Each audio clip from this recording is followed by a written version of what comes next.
इसी प्रकार अन्य प्रसंगों को श्रवण करने के लिए महाराज श्री के एकमात्र अधिकृत ऑफिशियल यूट्यूब चैनल को सब्सक्राइब करके बेल आइकन को अवश्य दबा दें।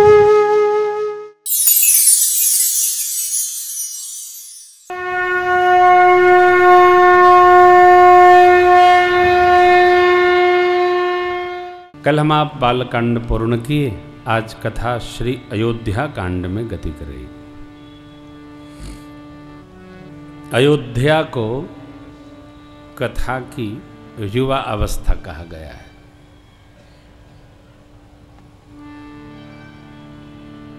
बालकांड का आदि मानस सर तक 43 क्रमांक दोहे तक, उत्तर कांड का अंत और श्री अयोध्या कांड का मध्य, ये जो जान ले, बूझ ले, समझ ले, वही साधक है। मध्य किसी का बहुत सुंदर और विकट भी होता है। मध्य संभालना बहुत आवश्यक है। मध्य, जिसका मध्य संभल जाता है उसका अंत एकदम संभल जाता है। मध्य में भटकन भी है और अटकन भी है। फंस गए तो फिर लटकन रह जाएंगे। मध्य माने युवा अवस्था। परमात्मा श्री राम ने युवावस्था में त्याग वर्ण कर लिया। वस्तुतः सामान्य व्यक्ति के लिए, अरे आपको अभी साधु बनना था, ये बुढ़ापे का काम आप युवावस्था में कर रहे हैं। बुढ़ापा, अरे निवास पर कोई मास्टर जी आए थे, बोले महाराज हनुमान चालीसा पढ़ता हूँ ना, सुंदरकांड पढ़ता हूँ ना, भगवत कथा समझता हूँ ना, तो बुरे बुरे सपने आते हैं। नहीं पढ़ता हूँ तो कुछ नहीं आता। सोचिए, मास्टर जी, मैंने कहा आप क्या पढ़ाते रहे? बोले साइंस और मैथ्स। उनका दोष नहीं है, कदाप एकदम नहीं दोष। और महाराज पूजा करता हूँ तो बुरे बुरे विचार आते हैं। आएंगे ही, बुरे विचार वहीं आएंगे जब आप सफाई करने बैठेंगे। जब सफाई करने बैठेंगे तभी कूड़ा दिखाई पड़ेगा। आप देखते होंगे जब जब मैं आता हूँ व्यासपीठ पर तो ऐसे करता हूँ। यदि मिला कूड़ा तो मणि जी से कहूँगा भैया इसको साफ रखो। घर में भी रहता हूँ तो ऐसे करे रहता हूँ, अंगुली क्या देखो साफ रखो। जो आदमी घर में साफ नहीं रह सकता, बाहर साफ नहीं रह सकता, तो अंदर तो भगवान मालिक। फिर गाना पड़ेगा कि कैसे आएंगे भगवान, कैसे आएंगे भगवान। हमने आंगन नहीं बुहारा, हमने आंगन नहीं बुहारा, कैसे आएंगे भगवान, कैसे आएंगे भगवान। चंचल मन को नहीं संभारा, चंचल मन को नहीं संभारा, कैसे आएंगे भगवान, कैसे आएंगे भगवान। हर कोने कलमश कसाय की लगी हुई है ढेरी, हर कोने कलमश कसाय की लगी हुई है ढेरी।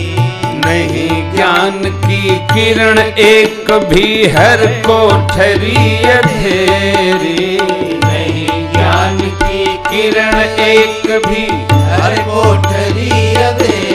आंगन चौबारा अंधियारा, आंगन चौबारा अंधियारा, कैसे आएंगे भगवान, कैसे आएंगे भगवान। आंगन नहीं बुहारा, तुमने आंगन नहीं बुहारा, कैसे आएंगे भगवान, कैसे आएंगे भगवान। निर्मल मन हो तो रघुनायक माँ शबरी घर जाते। निर्मल मन हो तो रघुनायक माँ शबरी घर जाते।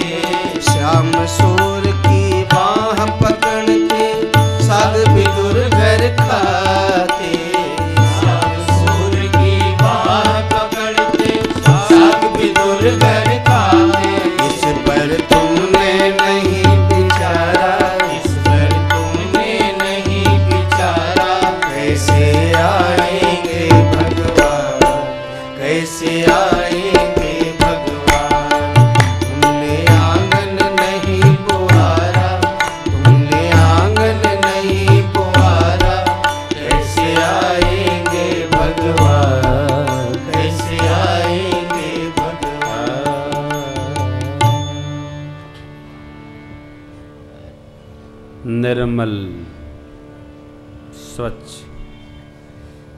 शुचिता संपन्न। नारायण।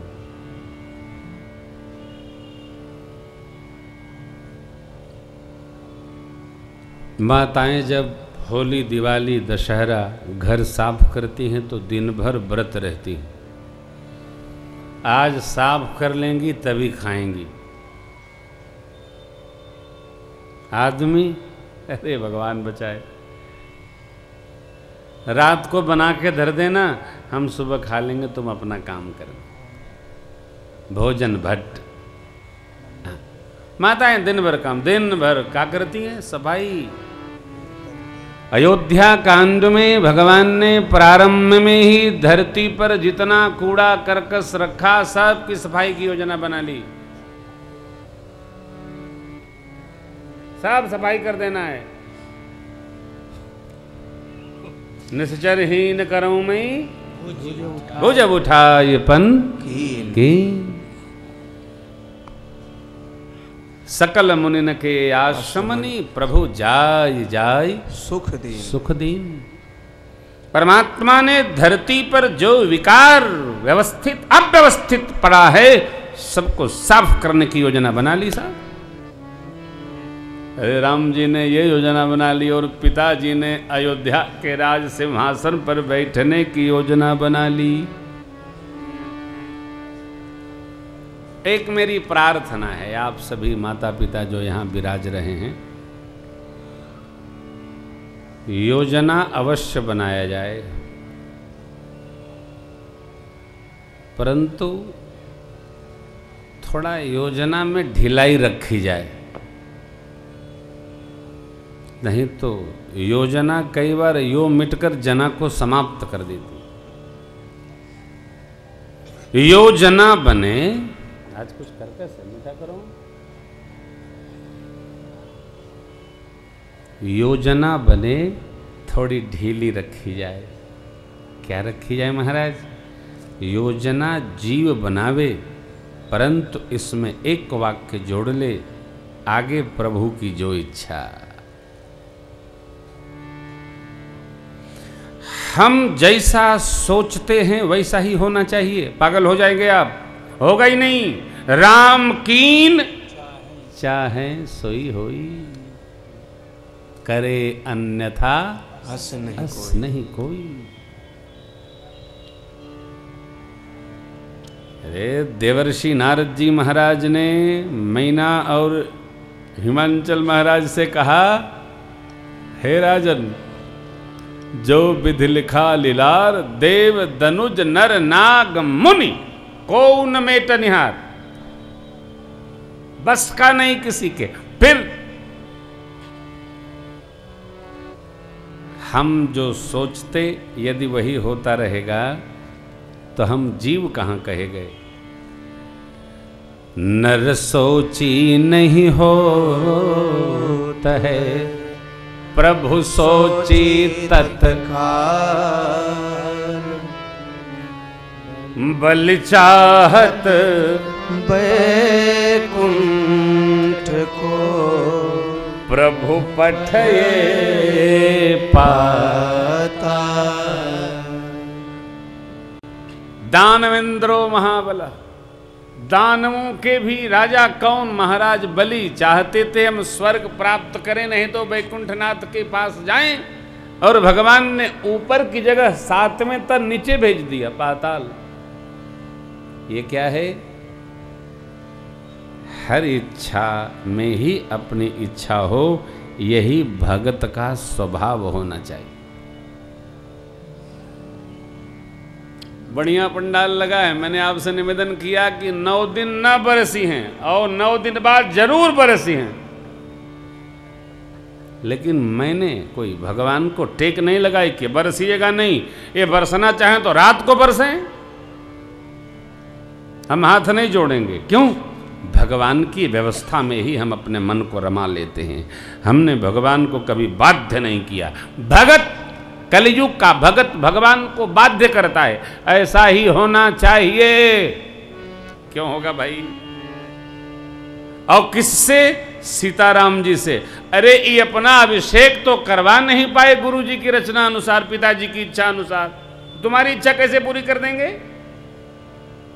राम चाहे, राम कीन चाहे सोई होई।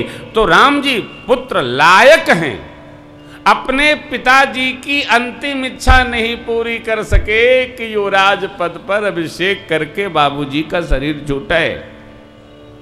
जो अपने बाबूए जी की इच्छा नहीं पूरी किए, जो प्रकृति की व्यवस्था थी उसका पालन किए, आप उन्हीं भगवान को बांध रहे हो, प्रभु हमारी इच्छा पूरी करो, न करी है, वो अपनी इच्छा नहीं पूरी होने देते। वस्तुतः भगवान अनीह है, भगवान कोई इच्छा करते ही नहीं है। इच्छा रहित वही भगवान है, कहे कि इच्छा नहीं। अब किसी महात्मा ने कहा कि देखो भगवान इसलिए इच्छा अपनी नहीं कोई करते हैं कि वो सोचते हैं कि भगतन का इच्छा पूरे पूरे हम दुखी हैं, तो हम नया काम काहे शुरू करें। ऐसे नहीं, चक्रवर्ती जी महाराज अयोध्या के सुख से, आनंद से ऐसा निमग्न है, उसमें गदगद भाव में। जनु इतने ही बिरंच कर तूती। गुरुदेव भगवान के श्री चरण में पधारे। प्रभु राम जी सब प्रकार लायक, आप जैसे सब विप्रदेव उन पर ममता रखते हैं, स्नेह करते हैं, शत्रु भी राम जी की प्रशंसा करते हैं। ये चरित्र है मेरे राम का। सोचिएगा, मैं बारंबार स्मरण कराता हूं, त्रेता में राम जी भय, कलकाल है, हर आदमी चाहता है मेरा पुत्र राम जैसा हो जाए। कथा सुनना बहुत अच्छा लगता है, लेकिन यदि पुत्र राम जैसा हो जाए, बन जाने लगे, कोई मरेगा नहीं, प्राण नहीं छूटेगा किसी का। हाँ हाँ हाँ, आ ही जाई, आज नहीं कल आएगा, आएगा ही आएगा। आसरा राम चरित्र का वैशिष्ट देखिए। राम जैसा पुत्र होने के लिए धर्म पथ का पालन करना पड़ता है।